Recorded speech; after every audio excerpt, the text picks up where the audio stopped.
Hola, hola. Hoy vamos a hablar de la microbiota intestinal.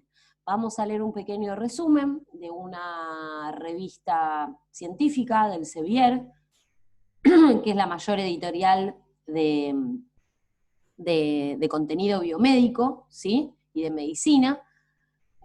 Así que bueno, acá tenemos un buen resumen del año 2016 sobre qué es la microbiota, que cada vez entra más en boga el tema del estudio de la microbiota. Yo, estudiante de medicina, agarrando cualquier libro de oficio, Guyton, Boron, cuando uno analiza la naturaleza del sistema digestivo y cómo funciona, no aparece mucho la microbiota. Y cada vez se vio que hay más importancia en este tema, cómo está relacionada directamente con nuestro sistema nervioso y con todas nuestras funciones. Las bacterias que colonizan y que están en todo nuestro cuerpo son fundamentales para un montón de funciones. Entonces vamos a leer un poquitito sobre la microbiota intestinal, aunque hay bacterias y microbiota en casi todo el organismo, pero vamos a leer ahora la de la parte intestinal. El autor es Jordi Serra, del Servicio de Aparato Digestivo, Hospital Universitario de Badalona, Barcelona, España, ¿sí? El intestino humano, en especial el intestino grueso o el colon, conforma un ecosistema peculiar en el que conviven millares de especies diferentes de microorganismos. Sin embargo, nuestros conocimientos sobre el papel que estos microorganismos juegan en la salud humana han sido tan deficitarios que hemos asistido al desarrollo de intentos de tratamiento tan dispares y variopintos como las limpiezas o lavados de colon o los trasplantes fecales, sin un soporte científico sólido en la mayoría de los casos. Bueno, miren qué importante. De hecho, durante años, nuestra única inferencia con el ecosistema intestinal se ha limitado al tratamiento con antibióticos de las infecciones intestinales y al intento de corregir los efectos secundarios de estos mediante la administración de bacterias probióticas, como Saccharomyces boulardii. Bueno, les recuerdo que acá es un canal donde yo estudio, y que generalmente es la primera o la segunda lectura que hago. Es un intento de ayudarme a mí, dejarme grabada y también ayudarlos a ustedes. Entonces muchas veces me voy a equivocar con nombres y con pavadas, porque a veces sí tengo el tema más amasado y a veces es la primera vez que lo leo. Pero repito, ¿no te sirve? O te sirve, pero no lo entendiste, pones pausa, retrocedes, lo buscas de otro lado. Todos alguna vez hicimos una primera lectura de algo y no somos expertos. Entonces la idea es eso, que igualmente si yo digo una gansada, lo estoy leyendo de la bibliografía oficial. ¿Estamos? Bueno, en estos últimos años se han despertado el interés sobre el papel que juegan estos habitantes aprófitos de nuestro organismo en los últimos años se ha despertado el interés sobre el papel que estos habitantes aprófitos de nuestro organismo juegan en nuestra fisiología y salud. Un desarrollo propiciado en gran parte por el desarrollo de modernas técnicas de secuenciación basadas en la determinación del DNA bacteriano que está permitiendo la investigación a fondo de la microbiota intestinal en humanos. Entonces estamos analizando este DNA bacterial, ¿sí? Diversos estudios han demostrado que la flora bacteriana tiene una función moduladora sobre diferentes aspectos de la función digestiva. Así, las bacterias intestinales modulan la sensibilidad y la motilidad digestiva, como muestra el hecho de que la exposición a antibióticos en animales de experimentación aumenta las respuestas motoras intestinales, mientras que la administración del lactobacillus reduce esta respuesta. ¿Se acuerdan del sistema nervioso entérico y toda esa cosa linda? Bueno, no solo importa eso, o sea, las bacterias van a influir en eso. Además, Lactobacillus reuteri, Lactobacillus acidophilus y Lactobacillus paragaceis disminuyen la sensibilidad visceral inducida por la distensión de un balón intracolónico. O sea, van a disminuir la sensibilidad.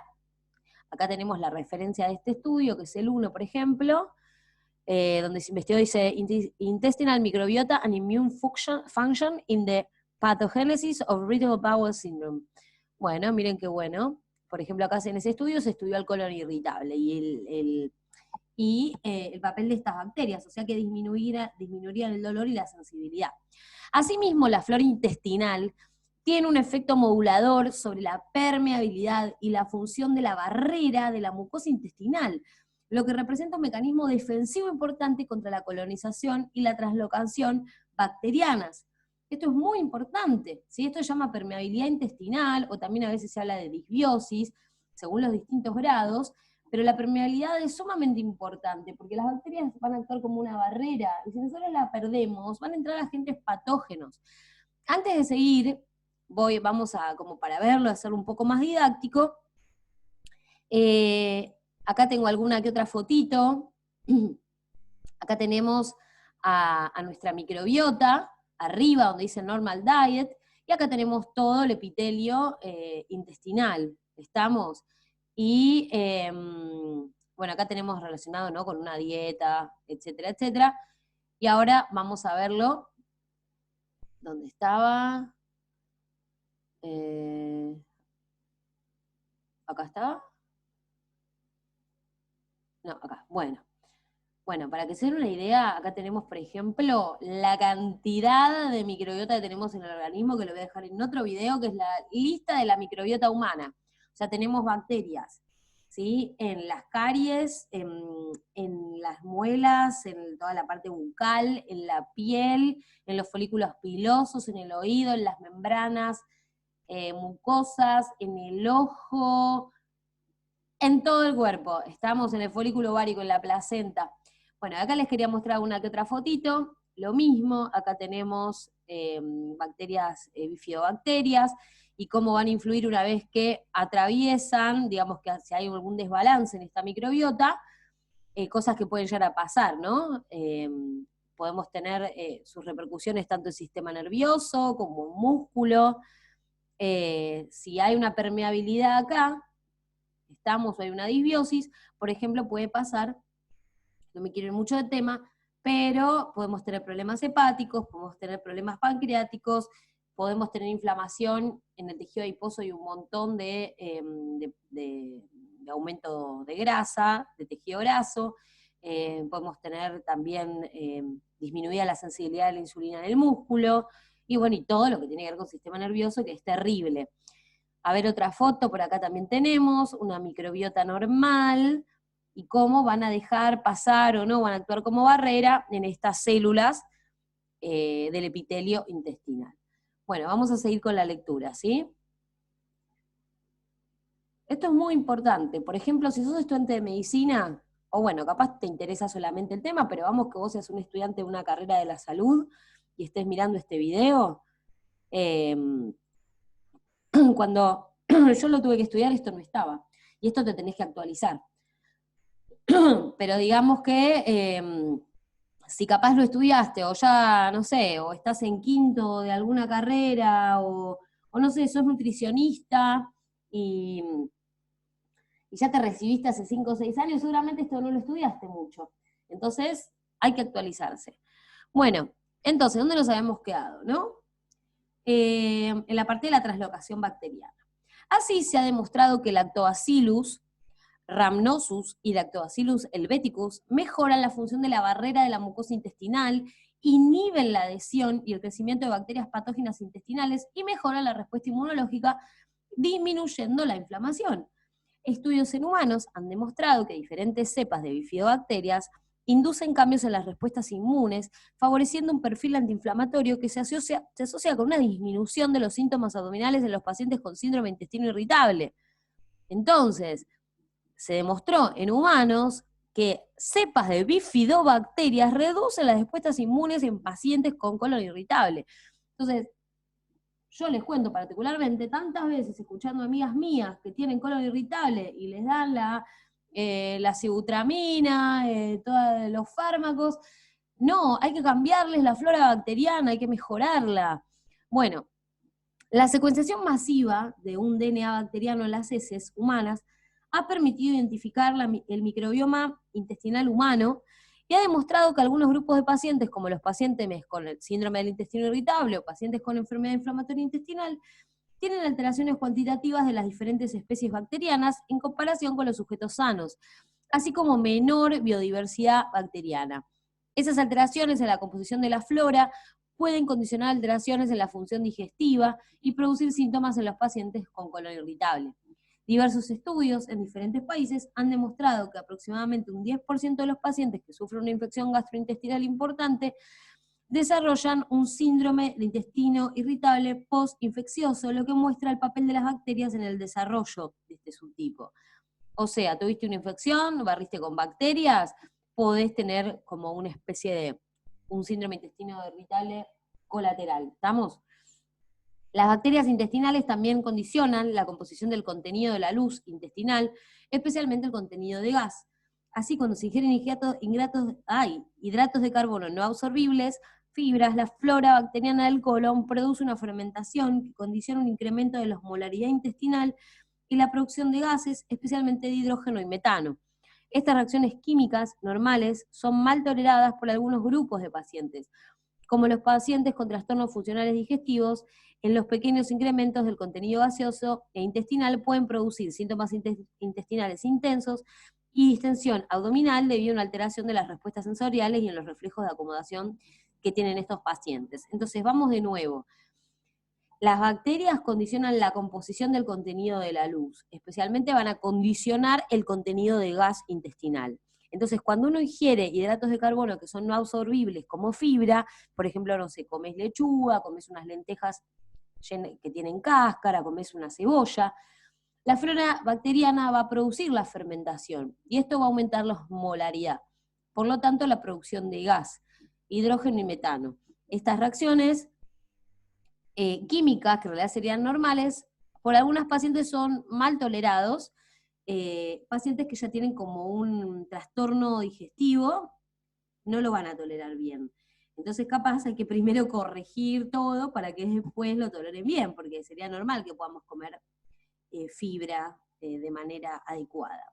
Además, existen datos que muestran que los pacientes con síndrome de intestino irritable tienen una alteración en la fermentación bacteriana, que se asocia a síntomas digestivos y a la calidad de vida de los pacientes.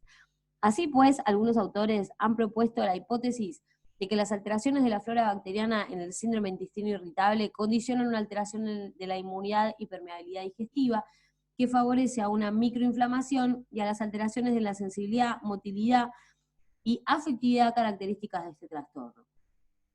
A medida que nuestros conocimientos sobre la microbiota intestinal en la afección humana aumentan, se han desarrollado estrategias para intentar corregir estos trastornos modulando la composición de la flora.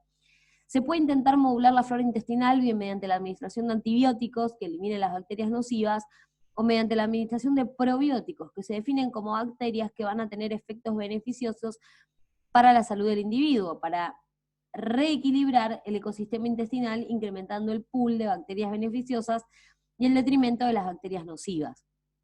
Bueno, a veces les cuento también que antes de dar un probiótico, a veces se recomienda hacer una limpieza intestinal, pero bueno, ese es otro tema. Es como primero lo limpiamos y después damos las bacterias nuevas. El número de ensayos clínicos publicados en tratamientos con probióticos aumenta año a año, y si bien los resultados son dispares, existen datos alentadores en los ensayos realizados con pacientes con el SI, como lo muestran los resultados de recientes metaanálisis. Sin embargo, los ensayos clínicos publicados han utilizado diferentes cepas bacterianas, a veces aisladas, o a veces en combinaciones de diferentes cepas y con dosis con bacterias dispares, por lo que aún estamos lejos de conseguir una estandarización de este tipo de tratamientos. El ejemplo más claro de esto son los tratamientos con el trasplante de heces, que si bien se han mostrado eficaces para el tratamiento de infección refractaria por Clostridium difficile, aportan un contenido bacteriano completamente inespecífico y difícil de estandarización. Punto aparte, a ver, también se ha visto que no todos tenemos la misma composición de microbiota. Entonces, ¿un trasplante de quién? ¿Para qué? Hay que ver si mi microbiota es la misma de otra persona. Todos tenemos microbiotas diferentes. Capaz yo tengo más cepas de una bacteria y vos tenés más cepas de otra. Entonces, bueno, cada uno esto es muy particular, por eso esto es un campo de la ciencia terrible. Bueno, actualmente el estudio y la modulación del microbioma humano justo acaba de empezar, pero va a ser sin duda uno de los campos en los que vamos a asistir un mayor desarrollo, pero va a ser sin duda uno de los campos en los que vamos a asistir a un mayor desarrollo en los próximos años, lo que nos obliga a tener una actitud abierta y atenta ante las sorpresas y beneficios que estas líneas de investigación nos deparen en el futuro. Como diría nuestro amigo Sócrates, solo sé que no sé nada. Era Sócrates, ¿no? Sí, creo que sí. Bueno, espero les haya servido y tal cual, la ciencia va variando, la ciencia a veces cambian los paradigmas, lo que nos decían unos estudios en determinadas condiciones hace unos años, luego vemos que ese estudio capaz no había estado bien hecho, o sí, pero ahora se mejoró tal cosa. Entonces, justamente como les decía, esto de saber, no creer que sabemos todo, justamente esto avanza todo el tiempo y cada persona es un ser único, individual e irrepetible, entonces los tratamientos a veces no son los mismos y hay que evaluar a cada paciente. Esto es muy importante en cualquier área de la medicina, de la biología que estés. Así que bueno, justamente como les decía que diría Sócrates, solo sé que no sé nada. Y ahora estar atentos y estar abiertos de mente para este tema de la microbiota intestinal. ¿Sí? Les mando un beso enorme, espero les haya servido. Si les gustó, si te gustó, te pido que le des like al video y te suscribas. Muchas gracias.